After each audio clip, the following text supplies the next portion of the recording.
And we are live. It's your favorite insurance agents, Darnold Jr.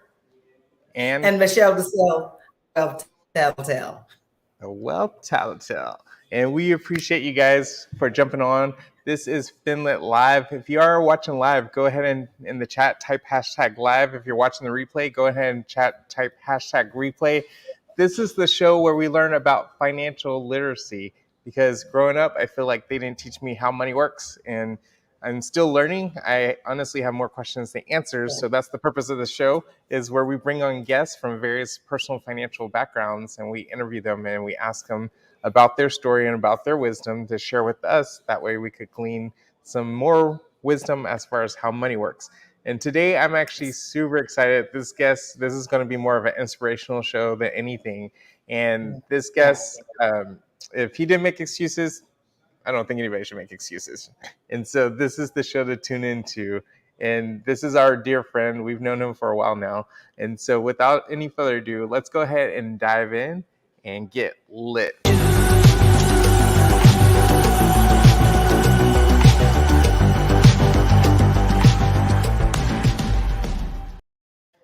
All right. So for today's show, we have Gabriel. So let's go ahead and add him to the screen. Hey, Gabe. How's it going? Hey, how's it going, Darnell? And hello, Dr. Michelle. Hi, Gabe. Yeah, it's so great to have you with us. Excuse me? It's so great to have you with us this evening. Thank you. Well, it's my pleasure, and thank you both for inviting me as your guest today. My complete name is Gabriel Najera. Some people have a hard time pronouncing the last name just because it's actually a Spanish last name. It comes from Spain, but that's not where I come from. I'm actually originally from Mexico City, even though a lot of people don't know that or don't realize it because I have the Texas twang, and that's because I was raised here in Texas. I was raised here in Houston most of my life. But my last name coming from Spanish. Some people have a hard time with it, but anyway, you can call me Gabriel, whatever you want to call me. Just don't call me late for dinner. That's what I always tell you. That's awesome. So Gabe, tell us about. You just told us your name. You told us where you're from. Tell us about your company and how long you've been doing what you're doing. Well, I run a business now, which is actually the seventh business that I have operated or that I created in the last 35 years. I started as an entrepreneur 35 years ago. Actually, before I get into the business side, let me get a little more into the personal side so you can know a little bit more about me, and that way the business side will make a little more sense. Like I said, I was born originally in Mexico City back in July 13, 1966. So that makes me 55. I'll be 56 next month. And back in those days, 60s, well, there wasn't a lot of hope for people with handicaps, much less children born with a handicap. And it wasn't no different for me. When I was born, doctors took one look at me and they automatically thought, at first that I wasn't going to live for very long. And they put me in my mother's arms and gave my mom the advice to basically enjoy every second that I was going to be around because they didn't think I was going to live for more than maybe just a couple of hours or a couple of days. But my mom took me in her arms and held me tightly and said, let it be God's will. Yeah. That's all she said as she held me in her arms, and she held me real tight. And throughout my life, it's basically been just one big testimony of, that there are no limits, that nothing is impossible. And especially when, the first thing your mom does with you is, put you in God's hands like my mom did with me, when she said, let it be God's will. And so as I was growing up in my childhood, well, most people would look at me and say, oh, poor little guy, poor little kid, he never could probably amount to much. They always thought that I was going to be totally, helpless and that I was going to need someone to take care of me probably 24/7. And that my future just didn't look very bright. But actually, they were very mistaken because my parents were the type of people that They were not going to give up easily. They knew that they had a child that needed a life, and that life needed to be as normal as possible. So they looked, for opportunities all the time, and anytime an opportunity opened up, they took it. And that's basically the way that I was raised, with that mentality that opportunities are there. We just have to learn how to make the best of them, how to take advantage of the opportunities. Yes. Unfortunately, a lot of people don't learn that lesson. Most people, there are a lot of opportunities passing by. They're like, oh, that's not for me. Oh, I wasn't cut out for that. Oh, I wasn't born in the right zip code. Or I wasn't born with the right color skin. Or I wasn't born in the right country. Or I wasn't born with, blonde hair or dark hair or blue eyes or green eyes or brown eyes. All kinds of excuses for letting opportunities pass by. But not with my parents. They were totally different, and they raised me with that mentality that opportunities are there for everyone, for everybody, in equal basis, without any kind of regard for race, color, nationality, or nothing at all whatsoever. And so my life was always, an opportunity came up, and my parents took it. And the first opportunity that came up was that my parents, while I was living in Mexico City, I lived there for the first 5 years of my life. My parents ran into this man that was traveling from Houston to Mexico City, and my parents, spoke to this man that they met just casually, and they, started talking about me. And this person took an interest in me. Then to find out that person was the head doctor of the Shriners Hospital here in Houston. Back in the day, Houston used to have, Shriners Hospital. Unfortunately, I think they closed down now. But, Shriners Hospital being an orthopedic hospital, which was totally free, they took me in and brought me here to the States when I was 5 years old. They brought me here to fit me with prosthetics. Yes. They thought that I could do better by having a pair of artificial arms and a pair of artificial legs. Right now, you can only see me from the waist up, but from the waist down, my legs are not completely developed. I do have legs, and I can walk, and I do have my feet, but my feet are turned like upside down. So I walk literally on the top side of my feet versus on the bottom side. But so the doctors thought that I'd be better off with some prosthetic legs and some prosthetic arms, and so they, did their thing of making me some artificial legs and arms.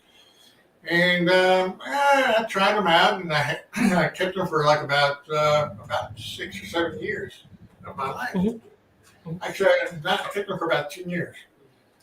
That I was trying to make them work. Unfortunately, the artificial arms never worked because the only thing I could do with them was flex the elbow and open. I had hooks for hands. I'm sure you've probably all seen people with hooks, but I didn't have the part of the shoulder that connects the shoulder with the arm. So it's impossible for me to raise the arm or bend it back and forth. It's all the movement you do with your shoulder. So the arms are pretty useless. They were okay for aesthetics. They made me sometimes look like I had arms, but well. And then the artificial legs, they worked pretty good in the beginning because, with my feet being turned upside down, there wasn't too many pair of shoes that I could actually wear. Actually, there were no pair of shoes that I could wear during my childhood. And so when they made me these prosthetics, these prosthetics were kind of like these tubes that my feet would go into, and they would raise the height as I got older, so that way I could be as tall as the rest of the kids my age.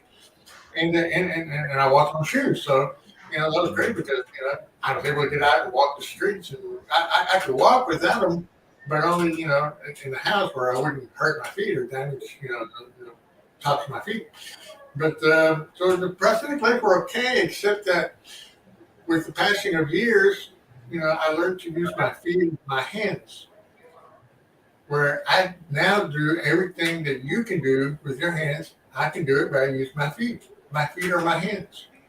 And people they say that, wow, they can't even tell that, that they're actually feet, because of the way that I use them, and I can do everything that most people can, I can cook, wash, iron, paint. I repair computers and electronics. I drive my own car, and I've done just about everything that most people dream about, and even more. There's a video on YouTube. Well, I have a lot of videos on YouTube that you can find me as by my name, Gabriel Najera, or you can look up If I Can, You Can. One of the videos that I have on there, most of my videos are in Spanish because I do a lot of traveling to Mexico and Central America and South America uh, with motivational conferences that I do. So I've learned, I filmed a lot of stuff in Spanish, but there's one particular film that you can watch. You don't necessarily have to understand what I'm saying. Is where I'm scuba diving and I'm jumping off an airplane, parachuting, and doing zip lining and all kinds of neat little stuff that a lot of people dream about doing and have never even tried. I fulfilled one of my earlier dreams not too long ago, a couple of months ago, that a friend of mine took me up on his private plane. And while we were up there, he was like, "Hey, you ever flown a plane?" And I was like, "No." And I was sitting next to him, as a co-pilot. He said, "Well, it's all yours." And he, Come on. and I got to fly that plane. I flew it all the way from West Houston Airport to almost Corpus Christi. It was about a 45-minute hike. I'm jealous. I want to fly a plane. That was just amazing. I mean, it was a really wonderful, experience that I always dreamed of one day I'd like to fly a plane, but never thought it would come true. At least not this early. Well, not early. I'm 55, so I guess it's late enough in my life. But nothing has stopped me. There's no limits. I don't believe in impossible. Many years ago, I learned that the word impossible, if you break it down, it's actually spelled I am, the contraction I am, and then possible. I am possible, not impossible, but I am possible. That everything in life has a possibility.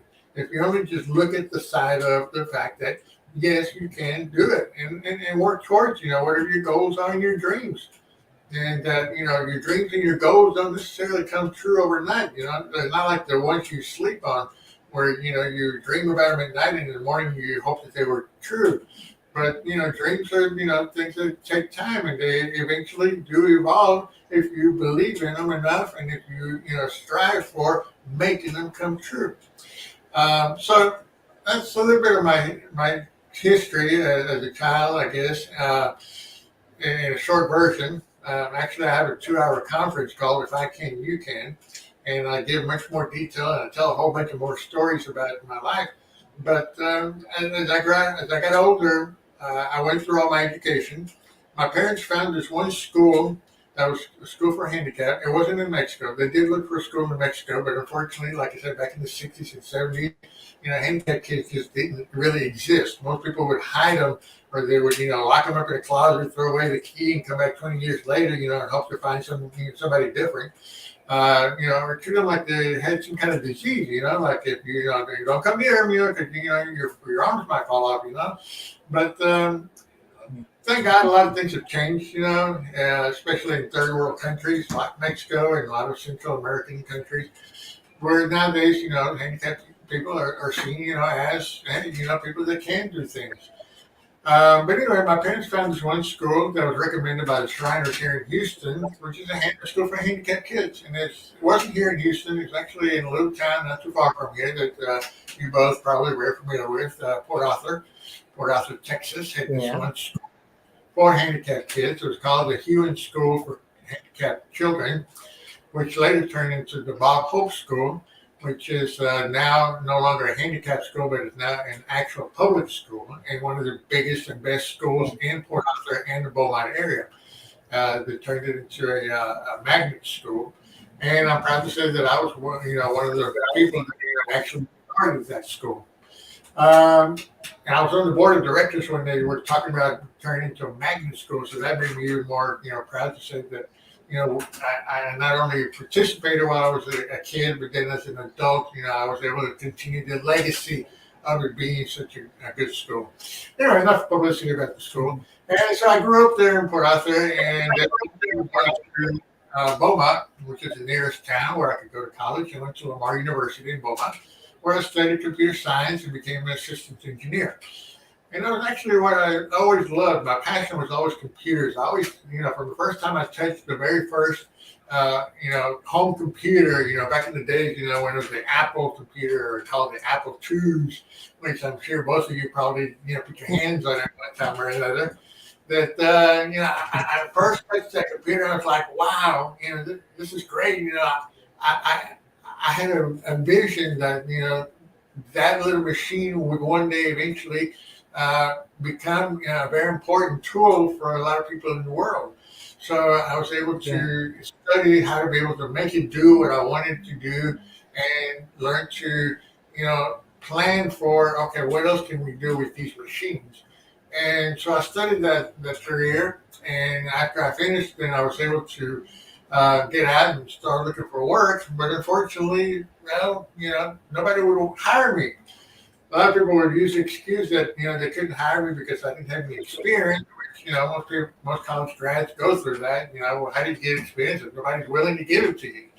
But I could actually tell that it was a little more than that with me. It wasn't just that I didn't have experience. I could tell from the look in their face, that they were kind of shady about that I could really do the work. Because they were wondering, well, how's he going to, type on the keyboard, or how's he going to, take a screwdriver and disassemble the computer or put one together, Yeah. And so, I fought, hard, long and hard, trying to, get out and do what most people do, find a job. But, it just wasn't in the storyline. Yeah. Actually, God had another plan for me. And that was that one day a friend of mine, came up to me when I was looking for work, and I was talking to him, and he said, "You know what, Dave? You're never going to get a job." And I was like, "Gee, thanks. Thanks for the encouragement." And he looked at me and said, "No, don't take it the wrong way." He said, "You're never going to get a job if you keep doing what you're doing." I was like, "Well, what am I doing wrong? I'm doing what everybody else does. I look in the paper, and call up the places, and I go for the interview." And he looked at me and said, "Yeah, then what?" I said, "Well, then he told me, don't call us, we'll call you." And so, that was my life for about 2 years, trying to find a job, and in between, trying to make a living, selling, I learned the art of selling. I could sell anything, by the time I was good at going through that. I was able to sell everything from cosmetics to vitamins and pantyhose, and you name it, I could sell it. Wow. If I try to sell an iceberg to an Eskimo, he would probably buy it, And so, when my friend told me this, he said, what you need to do is you learn to think outside the box. And I was like, think outside of what box? I don't see no box around here. What are you talking about? And he's like, you got to learn to think outside the box. He said, you're doing the same thing everybody else is doing, so you're going to get the same results that they're getting, and that's why they're all standing there in the unemployment line. He said, when are you going to learn that, if you keep banging your head against the wall, guess what? The wall's not going to move. You're going to break your head before the wall does. You've got to learn outside the box. And I was like, okay, so what do you mean? He said, well, you want something different, you've got to try something different. Otherwise, you keep doing the same thing, you're going to keep getting the same result. He said, if you're happy with the result, then by all means, keep doing what you're doing. But if you're not happy with the results, go out and do something different. So I was like, oh, okay, yeah, sure, whatever, yeah, okay, well, it's nice to see you. Take your box with you, okay, we'll talk another day. And so, it was about a couple of weeks, about a month later or so, that one day I woke up in the middle of the night, about 3 o'clock in the morning. I woke up and I was like, wow, yeah, man, my friend was right. I've got to do something different. I got to think outside the box. I don't know about y'all, if y'all wake up at 3 o'clock in the morning with some of the best ideas like I do, but, when I asked that question at my conferences, I said, how many people here wake up in the middle of the night with some great ideas? A lot of people raise their hands, and I'm like, gee, I'm glad I'm not the only lunatic around here. But, I woke up with this great idea, and I was like, man, why didn't I think about this earlier? And my great idea was, well, if nobody's going to hire me, then I'll just go out and start my own business. Yeah, wow, what a great idea. Yeah. So and I got up that morning. I ran to the courthouse and registered my company name. My first business that I had was called Soft Heart Systems.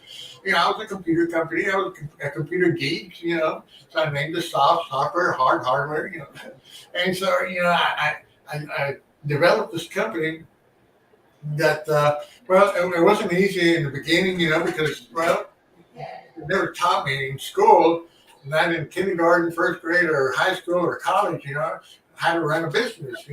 All they taught me was how to, add 2 plus 2 and multiply and divide, and then, learn how to, do all these fancy equations for the computer, but they never really taught me anything about life.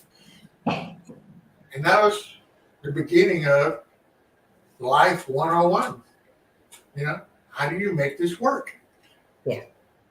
And so I thought back, to the days of, my friend telling me I need to think outside the box again. And so I sat at my desk one day after I went out and registered my DBA, and came back home all happy and proud because, I was now the proud owner of, a company. And so I sat there at my desk where I had my notepad, and I kept track of all the companies that I had gone for an interview. And so I sat there and I looked at the list, and I started to call all those companies back. But this time I wasn't calling them to ask them for a job. Yeah. This time I was calling them and I was saying, excuse me, good afternoon. We're calling from Soft Heart Systems. And we know that you're looking for a program, for your computer that does this and this and this and that. I knew what they needed because I had already gone to the interview. And so, I would say, well, we'd like to propose to you that you allow us to, basically write this program for you, and we'll only charge you half of what you were going to pay for an employee for a whole year, and we'll do it in half the time. Instead of 12 months, we'll write this program for you in 6 months. Wow. Incredible. That totally changed the perspective. I was no longer thinking employment, but I was offering them something from a company. Wow. Yes. Not everybody took me up on my offer. There's a couple of people that, but I did have one. I did have one company that took me up on my offer. That's all it takes. And that's all I needed. One opportunity, one chance. That's all I've ever asked for. That's all I think all of us as humans ever want, is to be given one opportunity. Give me a chance to show you what I'm made of. Give me an opportunity to show you what I can do, what I'm capable of. And if I make it, great. If I fail, well, I just go and try again. And so this one company gave me this one opportunity. We didn't sign a contract. All we did was just agree that, I would write the code for them in 6 months, and that they would wait for 6 months for me to do it. Didn't even ask them for a penny until the job was completed. And so I worked long hours, long and hard. I stayed up many nights and I sat there and worked in that program until I finally got done. I finished it about 3 weeks ahead of schedule. Back in those days, I'm sure you remember, programs used to come in boxes full of discs. They call them floppy disks. Floppy disk, yes. Yep. I made my program on this box of floppy disks. I'll never forget. It was 36 disks, all together. And so I sent the box over to the company for them to try out the program. And then I sat there at my desk at home and waited for the phone to ring. They called me up about 5 days later. They called me up and they said that they tried the program, they tested it, and that it was exactly what they were looking for. They had everything that they needed. That's awesome. They wanted to make just a couple of, minor changes to it, but they were pleased, And I was like, yeah, no problem. I'll make whatever changes you want, Hey, that's what I'm here for.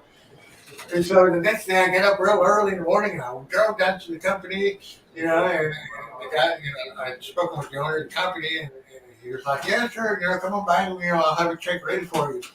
So I got up the next morning real excited and I drove down there and knocked on the door and the owner of the company, looked at me and it's like, what are you doing here? I was like, I came by to pick up a check. And he looked at me and said, a check? What for? You don't work here. He said, I remembered you. I interviewed you about 6 months ago, didn't I?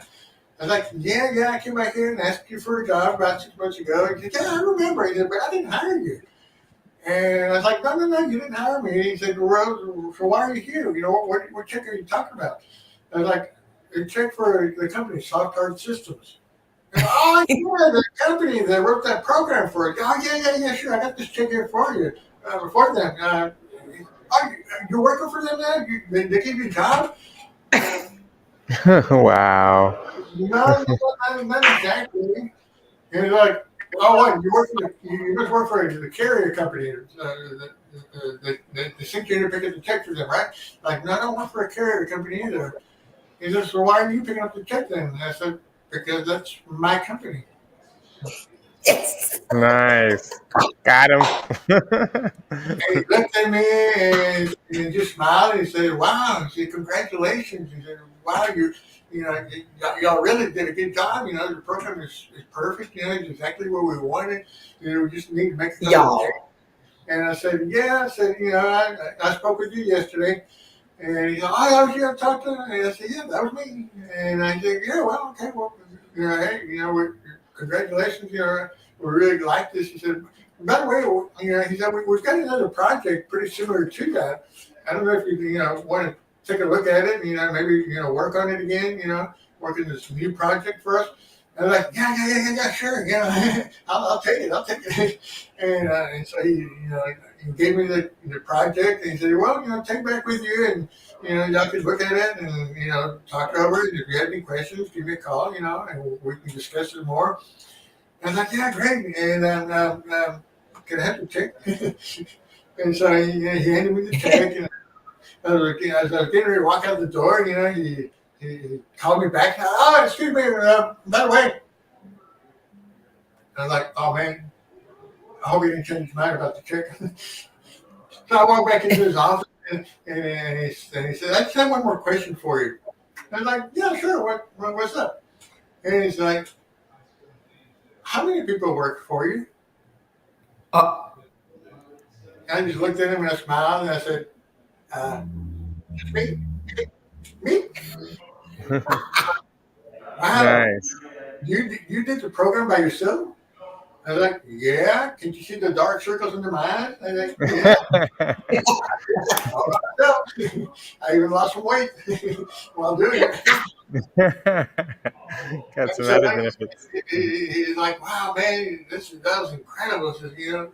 He said, you know what? Now that I'm thinking about it, since it's just you, for that other new project that I just gave you, would you consider maybe coming over to to our company over here and becoming part of our family over here? I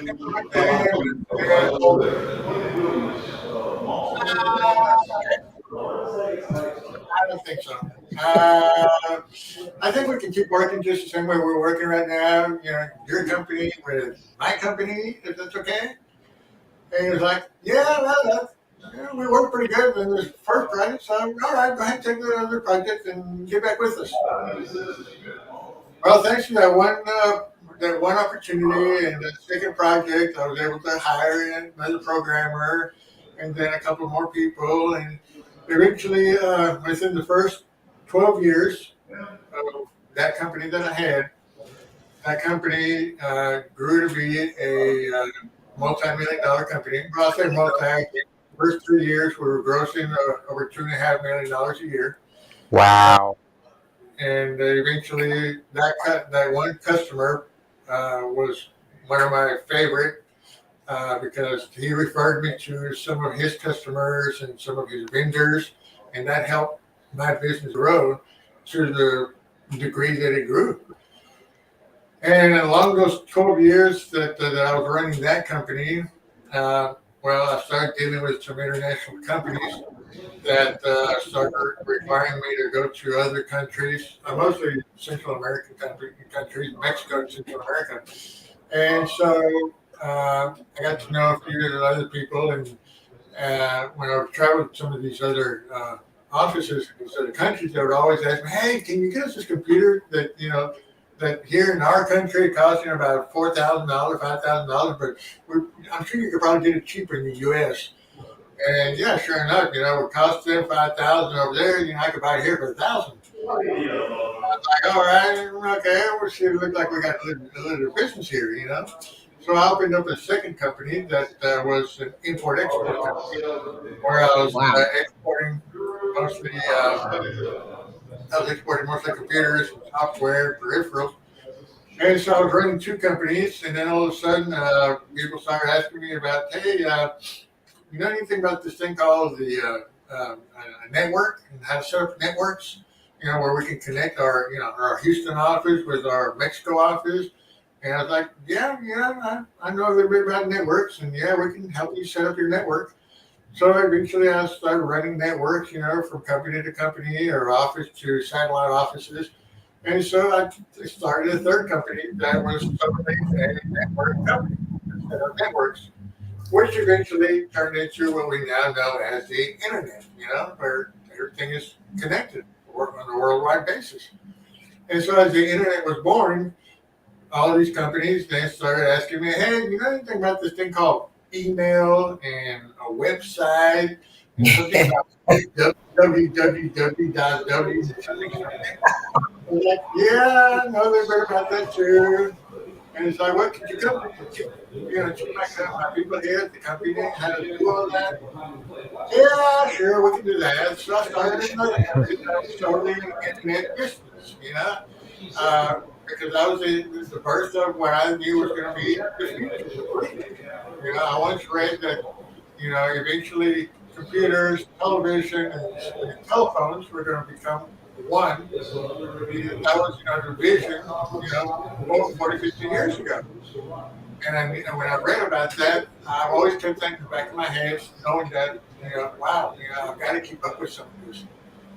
And so, anyway, I was now running, 3 or 4 companies now at the same time.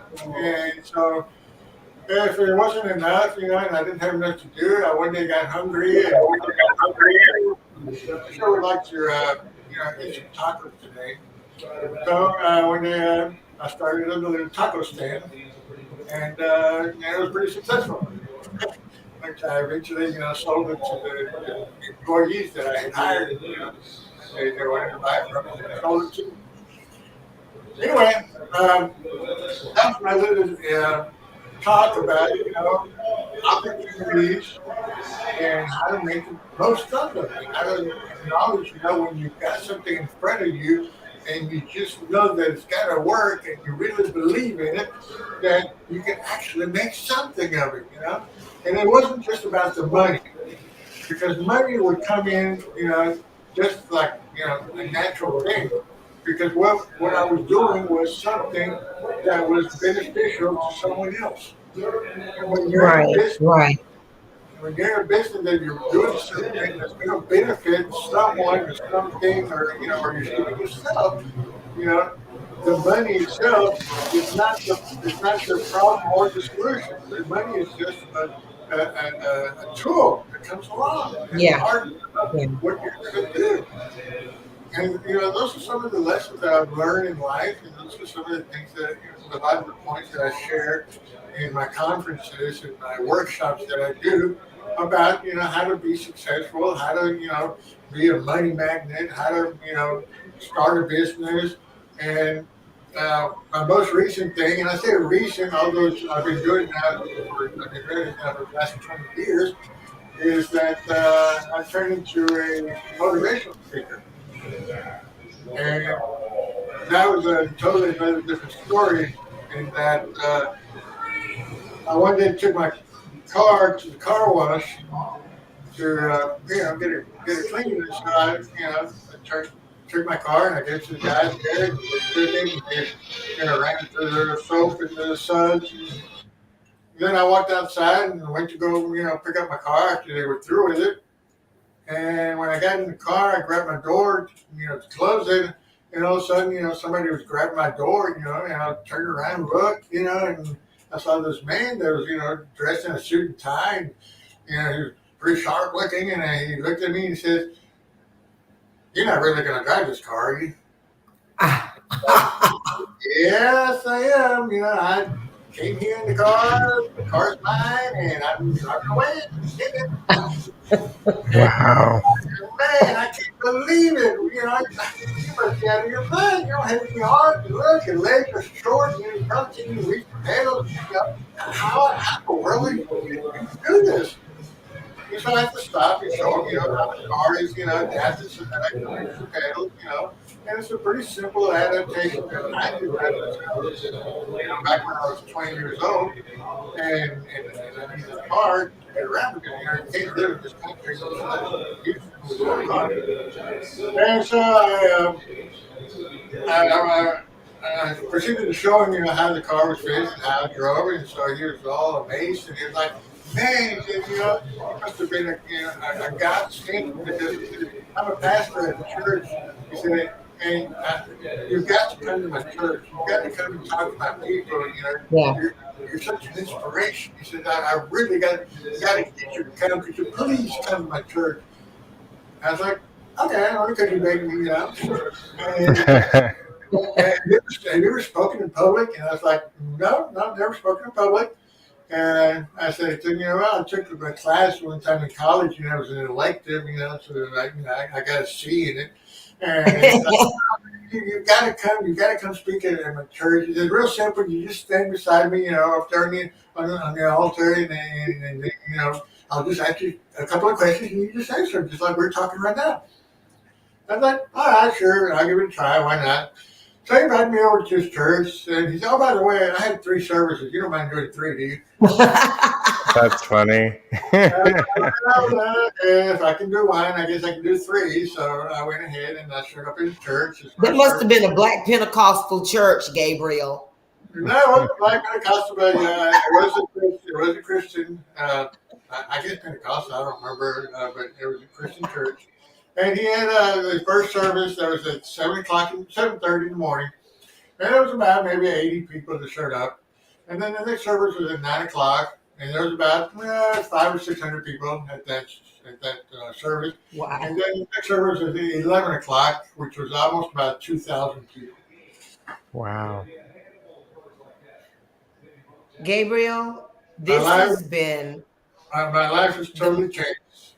It was never the same after that, because as I stood there and spoke to the people, and I can still remember it because it still happens to me every time that I get up in front of the public, and I can speak in front of 10, 20 people as well as I can speak in front of 10,000, which I've had, a crowd of 10,000 in a stadium. And, I still see the look on the people's faces as I start to speak. A lot of times, some people show up and they're sitting there with their arms crossed, like somebody dragged them there, and they didn't really want to go, but they're there just to please, their spouses or parents. And by the end of the speech, or by the end of my conference, I can see that they're totally different. I see that their faces change, their arms, their bodies relax. Some of them are in tears. Some of them they lose that look on their face that they walked in with, and they walk out with a glow, a glow that and a big smile. And even if they have tears in their faces, they're tears of joy, not tears of sadness. And when I did that at the church that one time, and afterwards the people came up to me and hugged me real tight, and they all thanked me for sharing my story and thanked me for changing their lives. It was then that I realized that I had a purpose in life. That my purpose in life was not about the businesses that I had. It was not about what I learned or didn't learn in college or in high school or in primary school. It wasn't about, whether I made a lot of money or not. It was about changing people's lives. That was my purpose in life. And as I go through life now and talk to people, I realize that the biggest problem people have in the world is not knowing their purpose in life, Yes. why they are here. What brought them to this world to be able to do. So what are they supposed to do, change, to create that makes life worth living? I gave a conference speech one time at a university. I'll never forget. It was a university in Monterrey, Mexico, where I had about 3,000 students, and the whole faculty showed up just to hear me. And at the end, this old gentleman that was sitting right in the front, which later I found out was the director of the university, uh, he walked up to me and he said, Gabriel, he said, I am 83 years old. He said, I've been the director of this university and all of its campuses all over the country, which they had like 32 campuses. He said, I've been the director of this university for 30 some odd years. He said, I've lived and traveled and done many things. He said, but I've never really thought about what my purpose in life was until today.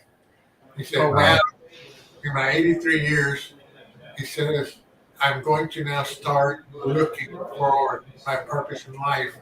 For whatever years I have left, he says, that's my next goal in life. And it's all because of the way that you taught me about life. That's awesome. And, Absolutely.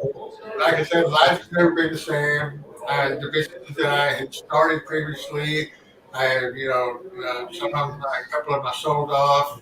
One of them I just shut it down. I still have my internet business, which I only got about 5 customers, 5 clients.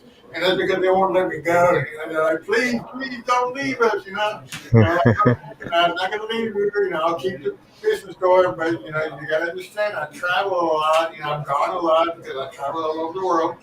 And I can't, cater to you, at that precise moment when you need sometimes, it's not a problem. We can handle it. We can work something out. Keep us under your belt. It's like, all right. So I still got about 5 or 6 customers that I cater to in my internet business. But really, like I said, my passion, my purpose in life is now my business of public speaking, motivational speaking, and I do workshops, I do seminars. I've got a workshop called 24 Hours to Live. It's a 2-day workshop that I do, and like I said, I enjoy life, because that's what life was meant. It was meant to be enjoyed. It was meant to be lived, and with no remorse. I don't regret anything that I've done. I'm not saying that I'm perfect or that everything I've done is perfect, but I don't regret anything that I've done because everything has been a living experience.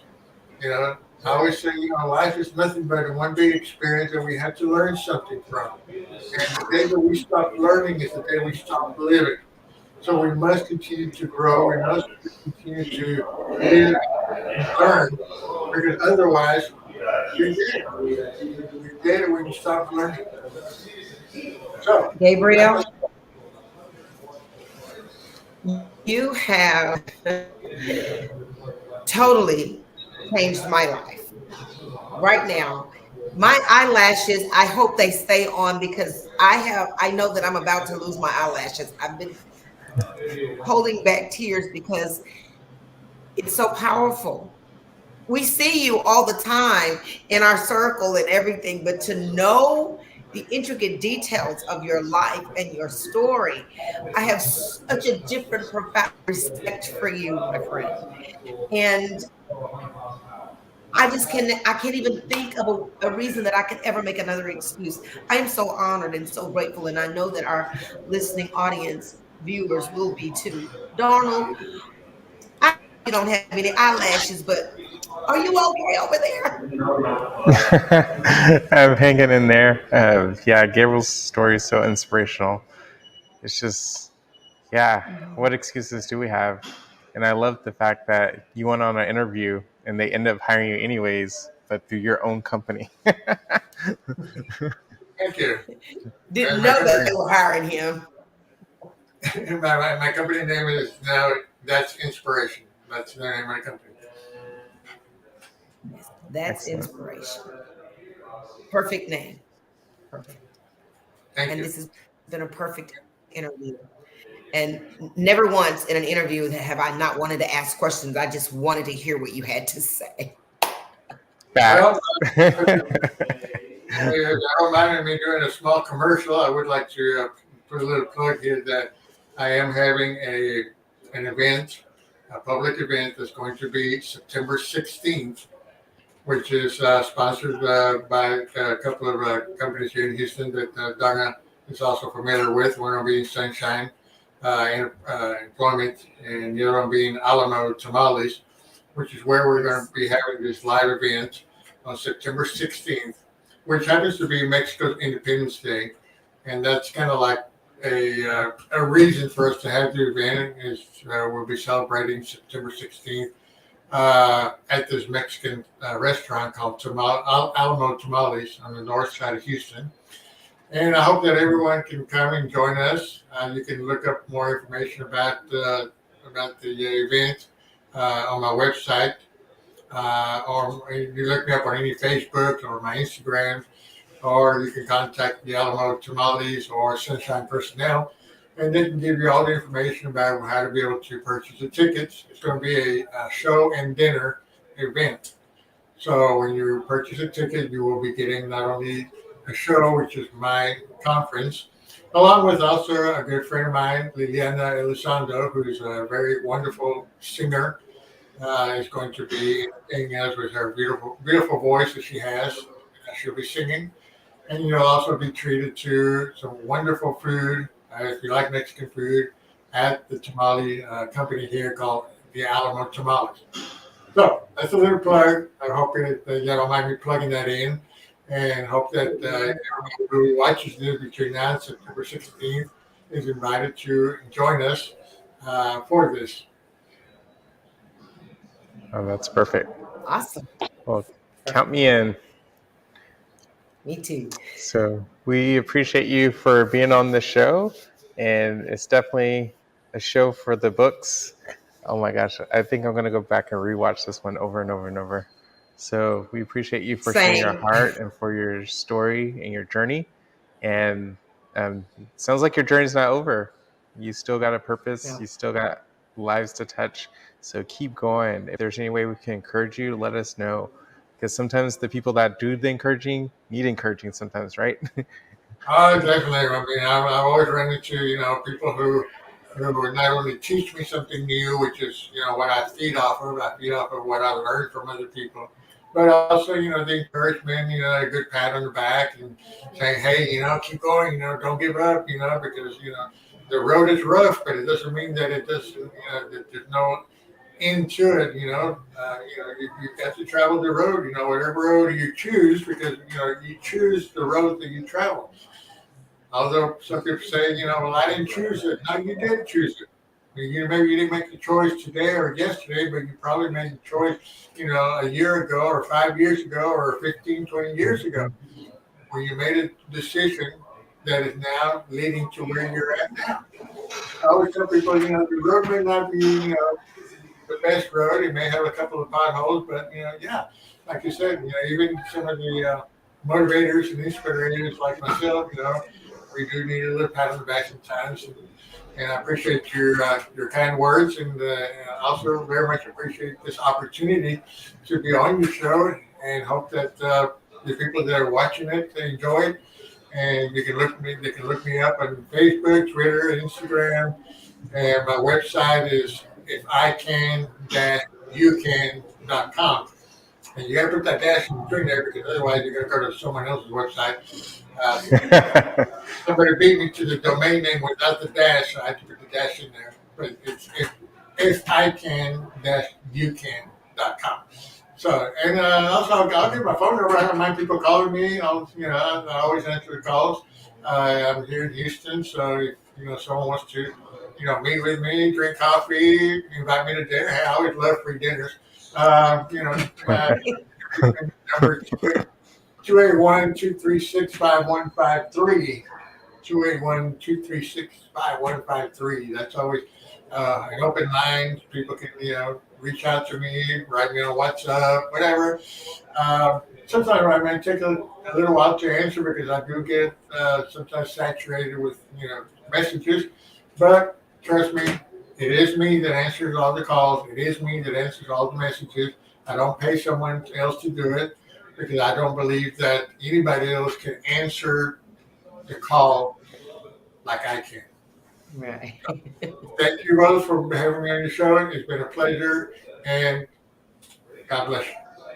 God bless Absolutely. you. God bless you too.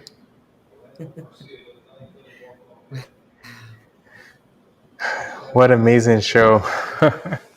Oh My my heart is God. full. Mine too, Darnold. Oh my gosh. Oh my God. I'm just so beside myself right now. Absolutely. Darnold, So, hey, this show was epic. That's all I can say. It was epic. absolutely. Agreed. So, the purpose of the show is to inspire you guys and to give you knowledge and wisdom on financial literacy. And obviously, hearing his story, like, it makes me wonder personally, is like, okay, what excuse do I have? Yeah. Right? It's Like, he really did it with no arms and no legs, and people wouldn't hire him. So he's like, if no one's going to hire me, guess what? I'm going to start my own business. and And that's what 7 businesses later, he's still yeah, going strong. still going strong.